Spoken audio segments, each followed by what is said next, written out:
चुनावी सभा की अध्यक्षता कर रहे भारतीय जनता पार्टी के मंडल अध्यक्ष उमाशंकर सिंह जी, मंच के संचालक जनता दल यू के नेता श्री विजय प्रसाद वर्मा जी,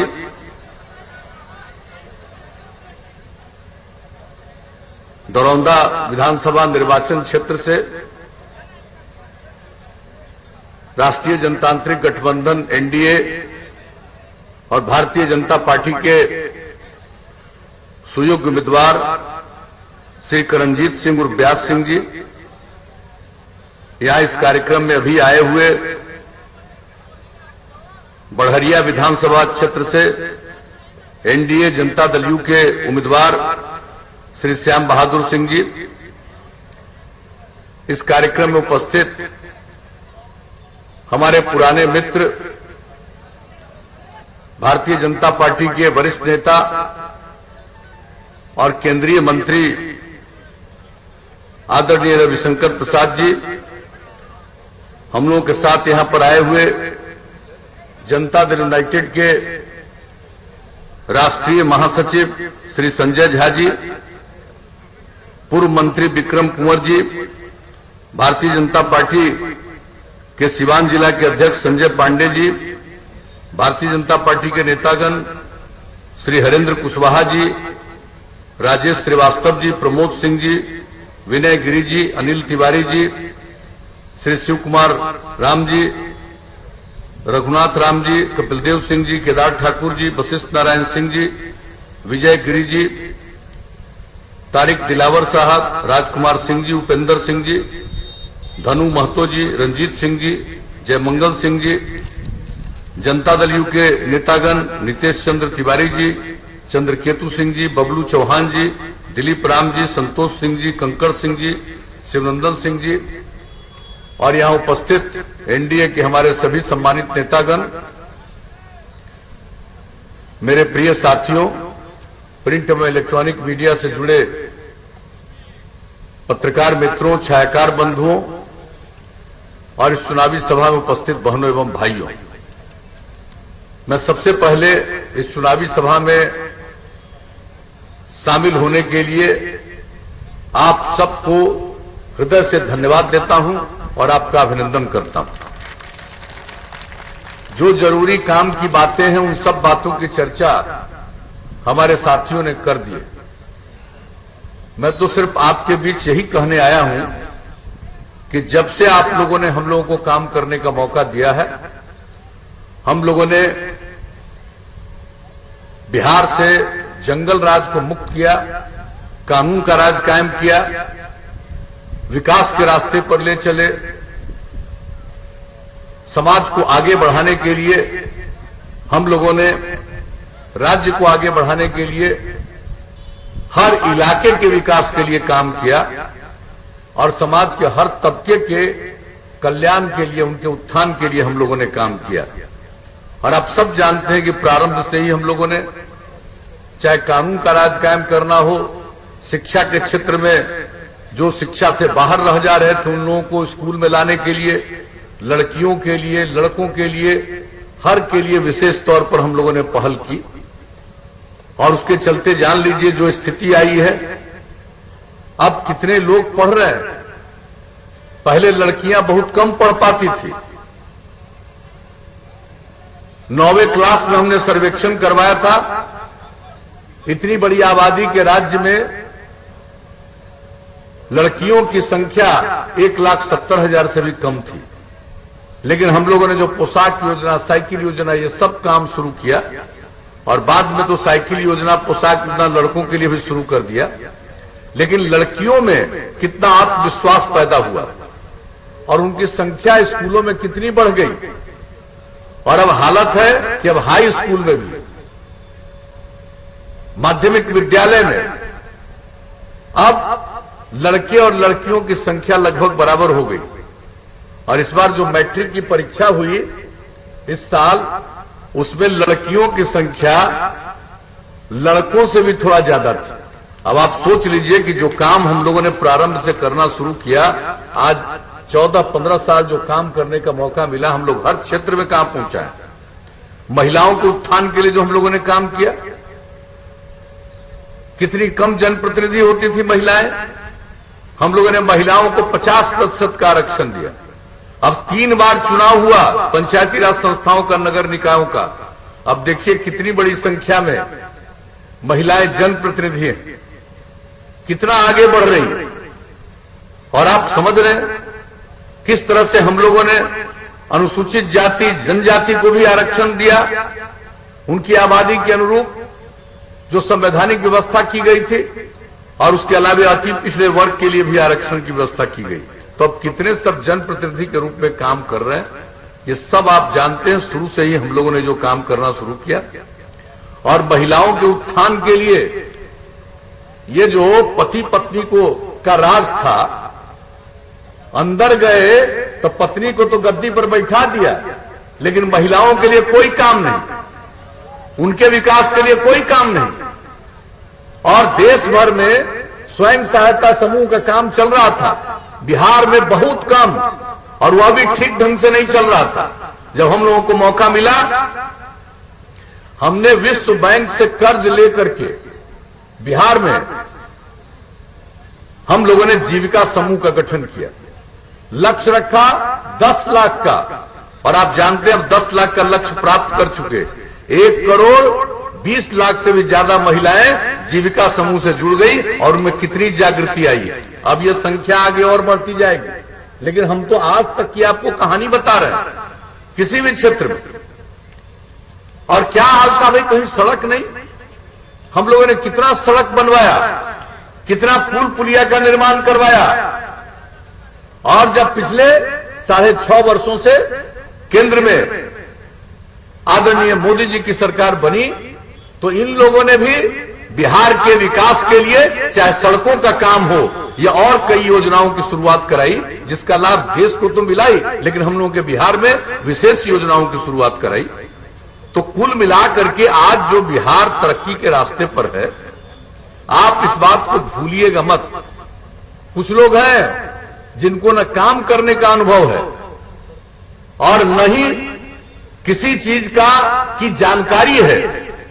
पहले काम किया, कितना बुरा हाल, और आज जब काम किया जा रहा और इतना तेजी से आगे बढ़ाया जा रहा, तो हम लोगों ने कितने लोगों के लिए रोजगार का अवसर पैदा किया। ये संख्या बढ़ती जाएगी, लेकिन कोई कह देगा कि हम एक दिन में इतना रोजगार दे देंगे, इससे बढ़कर के तो मजाक की कोई बात हो ही नहीं सकती है। पता क्या है, जब मौका मिला हुआ था 15 साल और 10 साल बिहार झारखंड एक था, तब कुल मिलाकर के 15 वर्ष में 1 लाख से भी कम 90,000 के करीब लोगों को रोजगार मिला। और आप बताइए, हम लोगों ने काम करते हुए सरकारी नौकरी की बात करिएगा, शिक्षक और दूसरे चीजों का, तो हम लोगों ने तो 6 लाख से भी ज्यादा किया। इसके अलावा अनेक चीजों में लोग काम किए। ये जो गरीब गुरबा तबके के लोग स्कूल नहीं जा पाते थे, हम लोगों ने कौन कौन काम नहीं शुरू किया, आप सबको मालूम है। टोला सेवक, तालमी मरकज स्वयं सेवक, विकास मित्र, इन सब लोगों के सहारे समाज के जो कमजोर तबके के लोग हैं उनको स्कूल में पहुंचाना और सरकार की योजनाओं के प्रति उनको जागृत करना और वहां तक पहुंचाना, ये सब हम लोग काम करते रहे। तो हम लोगों को तो आगे मौका दीजिएगा तो और काम करेंगे। खाली हम एक बात आपको बता देते हैं, यह अपराध का जो आंकड़ा था पहले, आप सबको मालूम है, शाम के बाद नहीं निकलते थे, सब लोगों ने चर्चा की। सिवान का क्या हाल था किसको मालूम नहीं, कौन सी स्थिति में था। लेकिन इन सब चीजों के बारे में आप देख लीजिए कहां तक आगे आप बढ़े।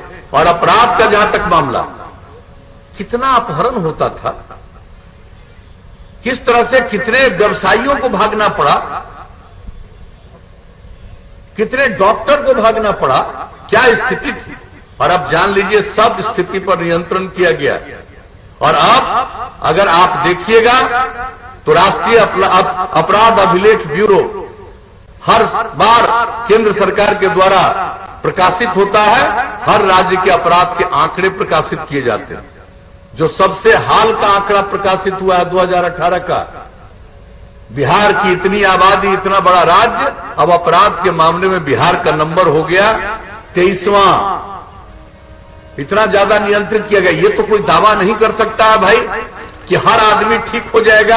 अरे कुछ आदमी तो गड़बड़ करता ही है, कुछ आदमी तो बायां दायां करेगा, लेकिन इन सब चीजों के बावजूद अपराध की स्थिति में कितना सुधार आया है, तो आपको तो यही बताएंगे। विकास का दर बढ़ा, प्रति व्यक्ति आमदनी का दर 10.5% के दर से बढ़ गया। पूरे बिहार की आमदनी जो बढ़ी 12.8% प्रति वर्ष के दर से।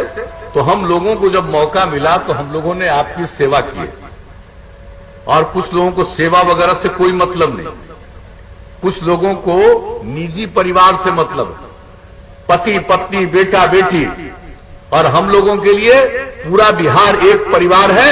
सारे बिहार के हर व्यक्ति को परिवार का अंग मानते हैं और उनके लिए काम करते हैं। तो अब आगे भी काम दीजिएगा करने का। इस बार हम लोगों ने क्या किया साहब, अब आप सोच लीजिए, हर घर बिजली पहुंचा दिया। 2018 के दिसंबर का लक्ष्य था, अक्टूबर में ही पहुंचा दिया। अब उसके बाद और लोग बिजली ले रहे हैं। क्या स्थिति थी? पहले 15 साल मौका मिला काम करने का, और बिहार में बिजली की खपत 700 मेगावाट थी और आज बढ़कर के 6000 मेगावाट हो गया। हर जगह बिजली, हर घर नल का जल 83% हो गया। अब आपके कुछ ही महीने के अंदर हर जगह नल का जल, पूरे देश में हर घर शौचालय, बिहार में भी लगभग पूरा, हर घर तक पक्की गली और नाली का निर्माण। ये सब काम जो हम लोगों ने किया है, ये सब जान लीजिए सबकी सुविधा के लिए। हम लोग इस बात को देखते हैं कि समाज के हर तबके के उत्थान के लिए काम करना।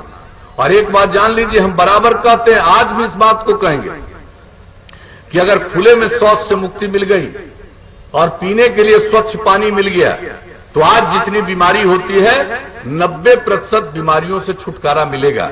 तो इसी को ध्यान में रख करके हम लोग एक एक काम कर रहे हैं।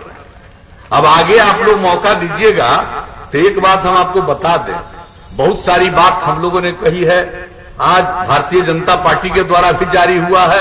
सब मिलकर के आगे काम करेंगे, बहुत आगे ले जाएंगे, चाहे रोजगार का मतलब हो, विकास का मामला हो, ये सब करेंगे। एक बात हम आप लोगों को बता देते हैं कि अगर आगे मौका दिया तो आप अच्छी तरह जान लीजिए, हर घर बिजली पहुंचा दिया है। अब हर गांव में हम लोग सोलर स्ट्रीट लाइट लगवा देंगे। रात में अपना बिजली बंद कीजिए, पूरे गांव में उजाला रहेगा। हम लोगों ने ये सब मन बना लिया है। एक एक चीज के बारे में हर तरह से सोच करके हम लोग आगे बढ़ेंगे। और जान लीजिए, इतना काम किए हैं, शहर हो या गांव, साफ सफाई के लिए काम करेंगे। जिस टेक्नोलॉजी की चर्चा रविशंकर बाबू कर रहे थे, आज टेक्नोलॉजी का इतना विकास हुआ है और केंद्र उसको हर जगह पहुंचाने के लिए जो काम कर रही है। जरूरत इस बात की है, हमने तो कुशल युवा कार्यक्रम में युवक और युवतियों को कंप्यूटर पर काम करना सिखाया। 10 लाख से ज्यादा लोगों ने ट्रेनिंग ली। वो सब तो चल रहा, लेकिन अब जितनी नई टेक्नोलॉजी आ गई है, अब उस नई टेक्नोलॉजी पर लोगों को का प्रशिक्षण नहीं होगा तो काम पूरे ढंग से, ठीक ढंग से नहीं कर पाएंगे। अगर काम चाहते हैं, विकास चाहते हैं, लोगों की आमदनी बढ़े, तो इसके लिए हम लोग और नई टेक्नोलॉजी का भी सबको ज्ञान करवाएंगे। उसके लिए हर जिला स्तर पर हम लोग इस बात की स्थापना कर देंगे। एक एक काम हम लोग करेंगे, मिलजुल करके काम करेंगे। और एक चीज आपको हम और बता देते हैं कि हर गांव तक सड़क पहुंचाने का काम हम लोगों ने लगभग पूरा किया। अगली बार मौका दीजिएगा तो आप कई गांवों को जोड़ते हुए महत्वपूर्ण सड़कों और महत्वपूर्ण स्थानों पर जाने के लिए और नई सड़क बनवा देंगे। ये हम लोग करेंगे। और शहर और बाजार में बाईपास बनवाएंगे। और जहां बाईपास बनाने का जगह नहीं रहेगा, वहां सड़क के ऊपर सड़क, फ्लाईओवर बनवा देंगे, ताकि अगले 50 साल तक किसी को कोई कठिनाई नहीं हो। तो ये सब काम हम लोगों ने करने का किया है तय। और एक बात आपको और बता देते हैं, एक हमने अध्ययन किया और पता चला स्वास्थ्य के लिए जो कर रहे हो और आगे बढ़ेगा। लेकिन लोग जो पशुओं का पालन करते हैं, पशुपालन करते हैं, तो उसके बारे में हमने आकलन किया तो भाई उनका पूरे तौर पर बहुत सारा काम किया गया, लेकिन फिर भी उनके इलाज के लिए और बेहतर व्यवस्था की जरूरत है। तो हम लोग भी 8-10 पंचायत पर पशु चिकित्सालय तो बना ही देंगे, और जो नई टेक्नोलॉजी की चर्चा हुई हर गांव तक पहुंच जाएगा। अब किसी का जानवर भी बीमार होगा, उसके माध्यम से जो पशु चिकित्सालय है वहां तक तत्काल खबर मिलेगी, चिकित्सक आकर के देखेंगे, और जो दवा की जरूरत होगी पशुओं के लिए वो दवा भी राज्य सरकार दे देगी। इस तरह से पशुपालन के लिए भी हम लोग काम करेंगे। तो हर एक चीज के लिए काम करते हुए बिहार को हम लोग और तेज गति से आगे बढ़ाएंगे। और लड़कियों के बारे में जान लीजिए, जो लड़की इंटर पास करती है उसको 10,000 रुपया देते हैं, और जो ग्रेजुएट हो जाती हैं उनको 25,000 देते हैं। अब अगला बार मौका दीजिएगा तो लड़की जो पास करेगी इंटर उसको देंगे 25,000, और जो ग्रेजुएट हो जाएगी उसको देंगे 50,000 रुपया, ताकि एक लड़की भी अशिक्षित नहीं रहे। और लड़का लोग मत घबराना, पहले लड़की के लिए शुरू किया साइकिल योजना, तो लड़का के लिए भी कर दिया ना, लेकिन सबसे ज्यादा जरूरी है अभी समाज की लड़कियों को आगे बढ़ाना, महिलाओं को आगे बढ़ाना, और पुरुष और स्त्री दोनों मिलकर के काम करेंगे। हम लोग आगे बढ़ रहे हैं, इसके आगे बहुत आगे बढ़ेंगे, और बिहार विकसित राज्य होगा। और केंद्र सरकार की योजनाओं और विशेष तौर पर उनके सहयोग से हम लोग जितना काम यहां कर रहे हैं, और केंद्र सरकार का जो कुछ भी योजनाएं और बिहार के लिए विशेष योजनाएं, उन सबको मिलाकर के देख लीजिएगा, बिहार और आगे बढ़ेगा, नई ऊंचाइयों को प्राप्त करेगा, लोगों की आमदनी बढ़ेगी, लोगों में रोजगार के अवसर बढ़ेंगे, सब कुछ आएगा। इसलिए आप सबसे यही आग्रह करने आए हैं कि अगर फिर मौका तभी न मिलेगा जब आप हम लोगों के उम्मीदवार को जिताइएगा। तो हम लोगों के उम्मीदवार है करणजीत सिंह जी, और इनको जिताइएगा ना, कमल छाप के बगल का बटन दबा करके भारी मतों से विजयी बनाइएगा ना, हाथ उठा के बताइए। तो हम इनको जीत का माला पहना दें, जीत का माला पहना दें। आइए,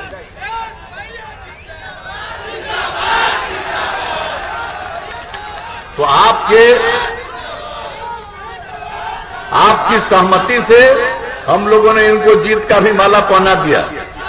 अब आपका कर्तव्य है कि इनको भारी मतों से विजयी बनाइएगा, और मुझे पूरा भरोसा है, और आपको फिर से भरोसा दिलाते हैं कि फिर से सरकार बनेगी और बिहार को बहुत आगे ले जाएंगे। हर व्यक्ति को और ज्यादा एहसास होगा कि कितना काम हो रहा है। इसलिए इन्हीं शब्दों के साथ आप सबको, चूंकि अभी हम लोगों को और 4 जगह पहुंचना है, तो इन्हीं शब्दों के साथ आप सबको मैं हृदय से धन्यवाद देता हूं, आपका अभिनंदन करता हूं और अपनी बात समाप्त करता हूं।